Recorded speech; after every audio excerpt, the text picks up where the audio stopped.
Good morning, it's Barbara. Pearl is playing with lamb chop and birthday lamb chop. And Dennis just remarked how odd it was to name your fake pet lamb chop. I won't disagree. But Pearl loves lamb chop. And here we go. It's kind of okay outside, and I'm going to be going outside as soon as my coffee's ready. And there's our other girl, all dolled up with her new hairdo, right? You have your new hairdo? Yes, you do. Good morning, it's Barbara. Here is my trove, all blocked and ready to have all the ends woven in. But I wanted to show you, I'm so tickled with the length. I'm tickled with the looseness. I'm not a big fan of the balloony sleeves, but that's my own fault because I didn't decrease quick enough. And I also stretched them too far when I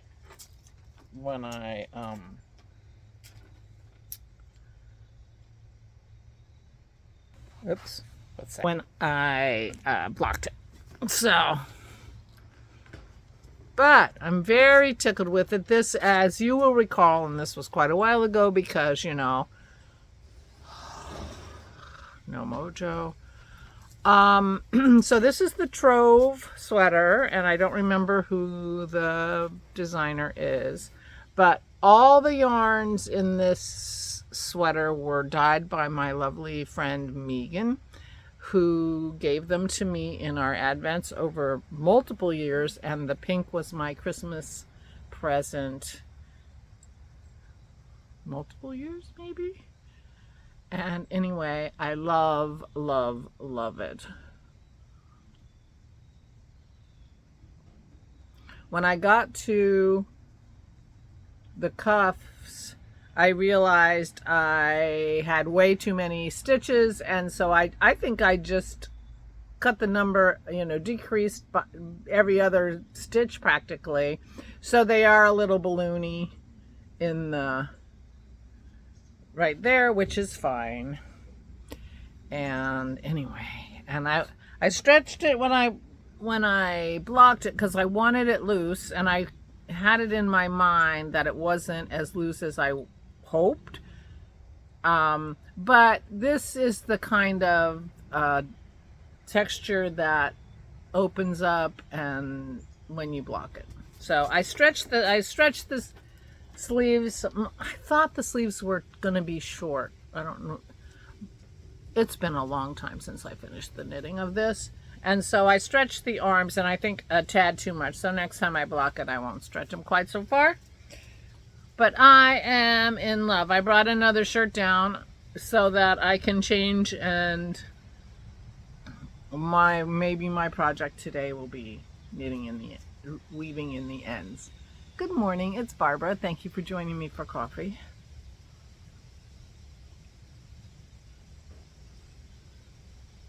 Ta-da! So, I'm so tickled with it. It turned out so beautiful. The yarns are gorgeous, gorgeous. Thank you so much, Megan. Oh my gosh. Which is a reminder to me that I really need to get on the stick because I gotta be mailing off Advent to New Zealand in the next couple weeks, and so I really need to get going. Although it's not that I'm totally unprepared, but I'm just saying.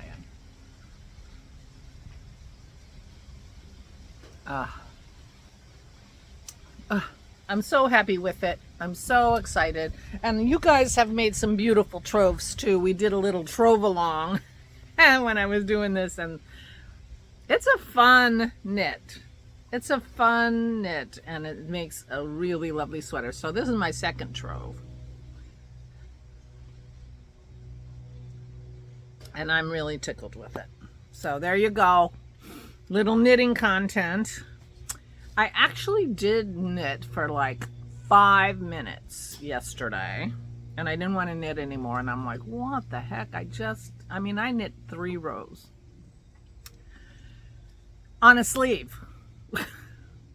And then I realized, well, the reason I'm only knitting 3 rows and why I don't want to do it anymore is I'm getting down to here on the sleeve, and I have to decrease more, and I'm using a short needle and cord, but it's not short enough now that we've decreased and everything. It's not quite short enough, so I'm fighting my needle and cord.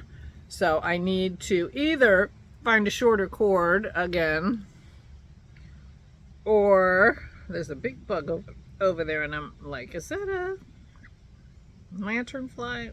No, it's not. So either I need to find a smaller cord so that I can just keep knitting tiny, or I need to get a bigger cord so that I can magic loop, because it was just wrong last night and it made me stop. And so I need to fix that, because I am getting down to the end of the first sleeve.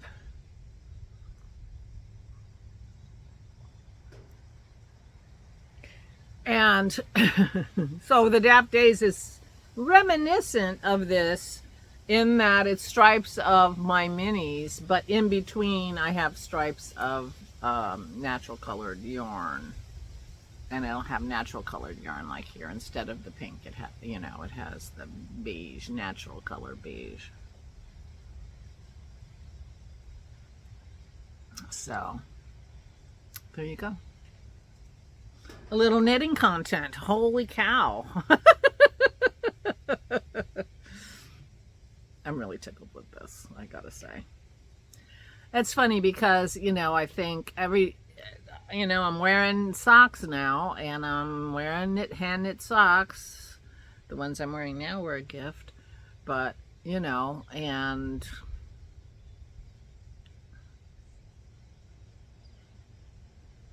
looks like, I guess it's like some kind of a bee. I thought it was a lanternfly. And I did some darning last year or the year before, and so, but it's been a couple years since I've actually finished a pair of knitting my own socks. I got some lovely shorties from Verena recently, and I do have a couple of pairs of socks that I love that were knit by friends. But one of these days, I do have 3 or 4 pairs of socks on the go, stopped for one reason or another. And then I was thinking, my hair's not so good today. I'm washing it tomorrow. I'm like, oh, I could wear a hat. And then I thought, I could have a bigger wardrobe of hats, seeing as I'm practically bald. It'll help me in the winter to wear hats. I had hoped in the whole redo around the kitchen, the mudroom is just sort of a hallway from the garage, the door to the garage, and then the door to the deck. And it's like a hallway. It's got a closet in it and a piece of furniture, but it's, a little bit like a hallway. And we have, I'm 20 feet from what I'm talking about. I could show you. We have a thing on the wall that has cubbies and hooks on the bottom for coats, and cubbies for gloves and hats. And the hats are on the top of it. It's too tall. I'm flinging things up there. I broke a beautiful button doing that on one of my hats. That really made me sad. So I was hoping in the scope of redoing all around that area that we would come up with some solution for storage in the mudroom. The mudroom is not in any of the drawings or anything we talked about while we were there. We had talked to him about it, but he didn't necessarily incorporate it into the kitchen thing. I don't think we want to take that wall down. We want to have a mudroom, but Anyway, so I didn't hardly do much yesterday. I peeled lemons and puttered here and there, but this morning, like when I'm sitting there drinking my tea before I get started in the morning, I start narrating my vlog, like what am I going to talk to you about? And, I couldn't think of anything that I did. When I came down, I saw the lemons were peeled. Oh, yeah, I did that. But, it's all little tiny things that don't feel like they add up to much. I did a lot of thinking and a lot of doom scrolling. But, talked to you yesterday about the sticker shock on the cost of doing the kitchen and the bathroom. And particularly the bathroom was shocking to me, but the kitchen too. And, sort of what are our next steps and what makes sense. But the funny thing about that situation, as you're sitting there with that big number in your head and you're,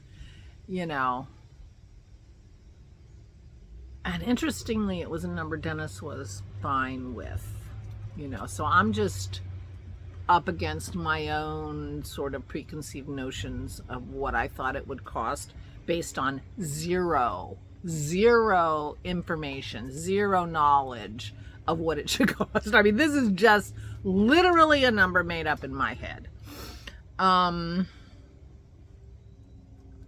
But one of the weird, and I was talking yesterday about how I need to straighten out my head and figure out what I think and how I'm going to deal with this and whether to go ahead at all, to, do I call someone else, So that's where I was yesterday. Well, morning when I was talking to you. But,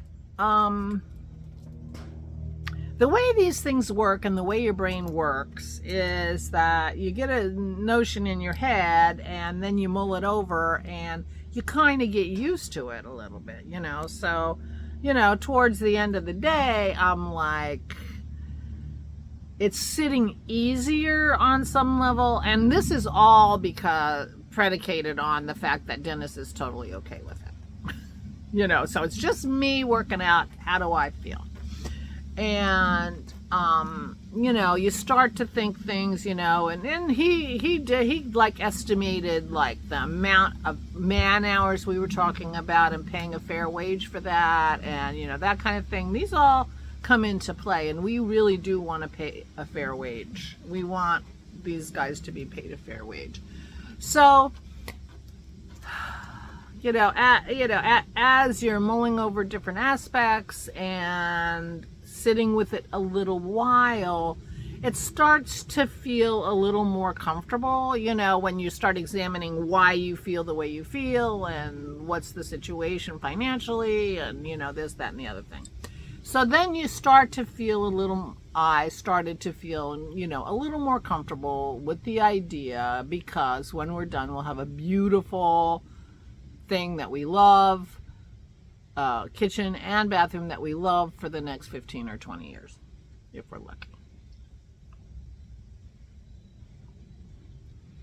But do I stop there? No.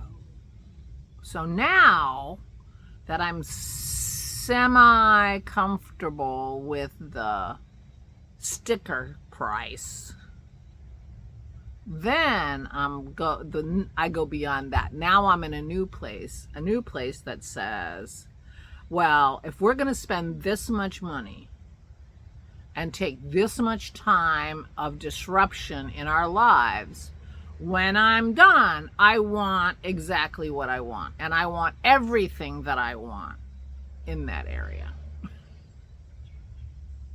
And of course, these internal conversations, are raising the price.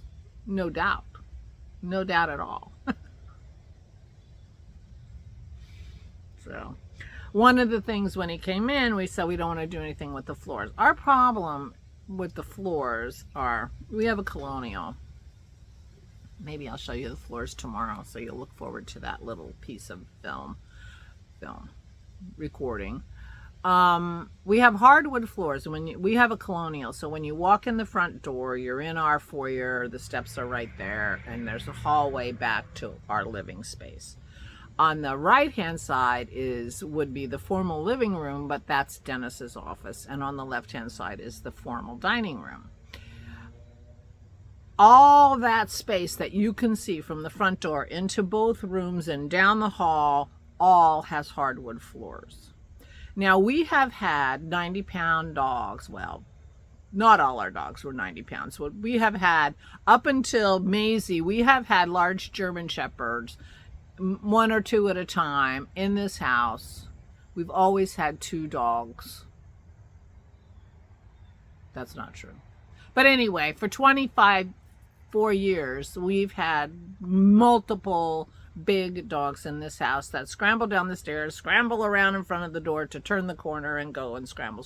So we have 25 years. And then when you walk down the hall to the end of the hall, the area where we eat in the front to the sliding glass doors is hardwood, and it's hardwood into the kitchen.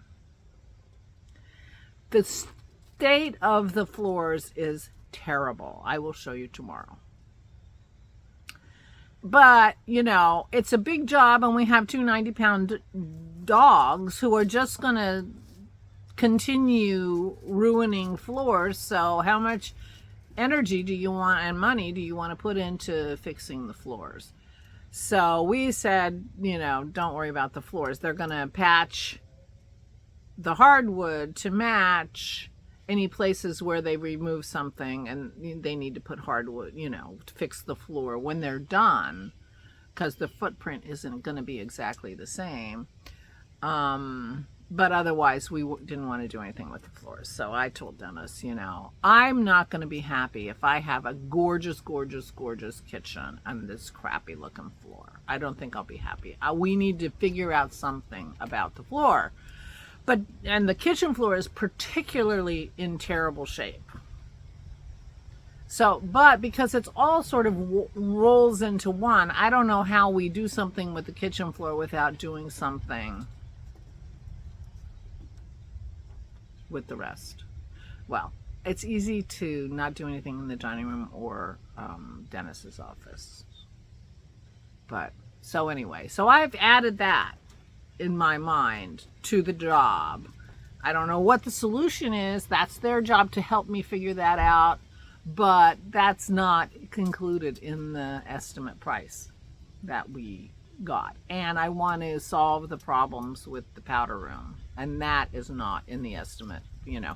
So I've gone from this sticker shock, oh my God, to if I'm spending this much money, I'll spend a little bit more and get everything that I want. I won't get everything I want because Dennis has put the kibosh on me getting the fireplace redone, because the fireplace, in my mind, the fireplace in our family room is completely the wrong proportions. It's just ridiculous proportions for us. We don't have a cathedral ceiling in our family room, and the fireplace is like proportioned as if we did. So the proportions are all wrong. So I'm like, well, these guys do that too. Let me get the fireplace fixed. He's like, absolutely not. No, they're not doing anything in the family room. I do not want to lose the family room while they're here, so forget it. I'm like, okay. I won't take it that far. And that's something that we can get, you know, a carpenter to do or handyman to do at some point. But anyway, so that's where I've gone from like, oh my God, it's ridiculous price to I guess we'll spend some more and then get everything done. So that's how my brain works. Crazy. So the other bad news, oh, and I thought, belated Thanksgiving to the Canadians. Monday was Canadian Thanksgiving, and I didn't even realize it, and I'm so sorry. So happy Thanksgiving. It just popped in my head. But the other thing is that Dennis just read a news article that new tariffs are going on, I don't know, November 1st and January 1st. And when he listed all the things that these new tariffs are going to be for, it's all things that we would be buying to do our renovation. Like, oh, perfect timing. So then the conversation is going to be with Tyler, you know, we will do what apparently the government wants us to do and try to buy American as much as we can without, something that has not too much of a foreign supply chain involved. Because otherwise, 25%. It's like our timing is exquisite. So I'll talk to Tyler about that too. So I think we're just gonna go ahead with this and see where it takes us. The next step is we give them what they call a retainer, and they're gonna come out and do a full bore design with, with blueprints and everything. And the retainer that we send will cover that cost. And if we get to the point of getting the plans and everything, but then we decide not to go forward with it, then I think they charge $150 an hour, $135 an hour, or something like that, for the work that they are doing for the actual blueprints and designs. And so they'll deduct that from this retainer that we have sent them. And I guess that's another point where once we see what they do and whatever, then we get a more specific estimate, I'm assuming, based on that, and then we go forward. So so that's the first step. We pay for their time to do all the work to get everything ready and planned, and then go from there. So I think we're going to be going forward with that. I guess I'm going to be calling Tyler today to talk about different aspects of that and the tariffs and see his thinking about that, and go forward. Only took me a day to go from, oh my God, to, okay, let's spend more.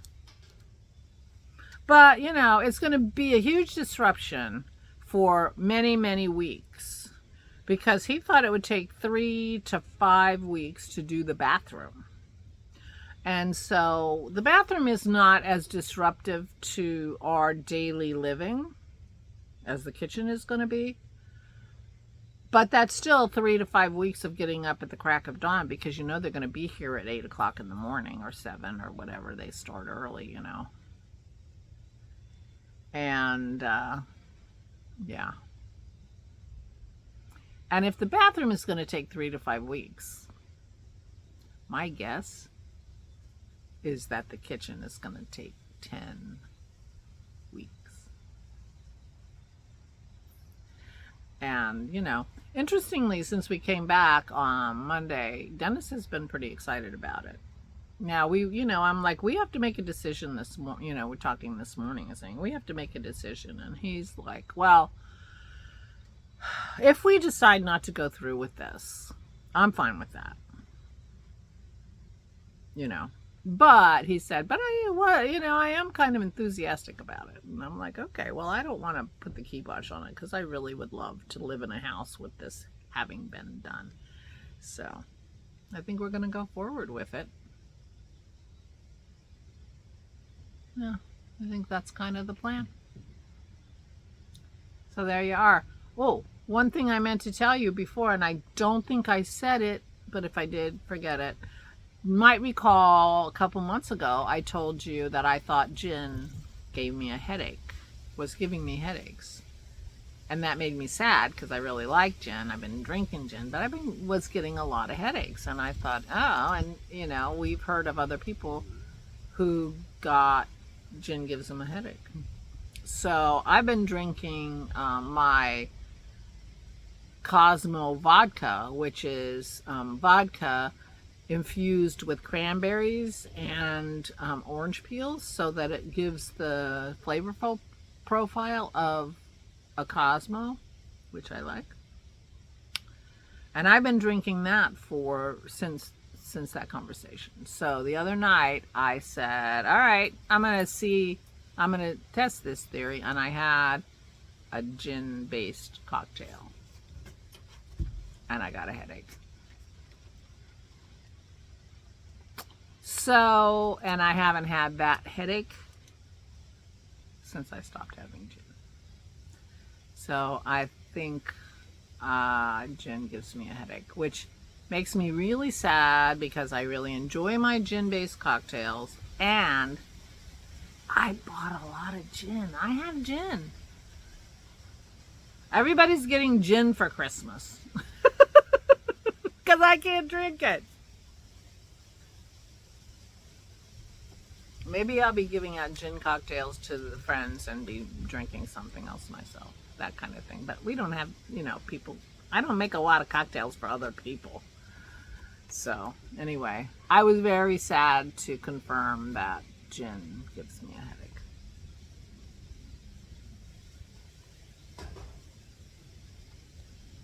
Oh well, now I know.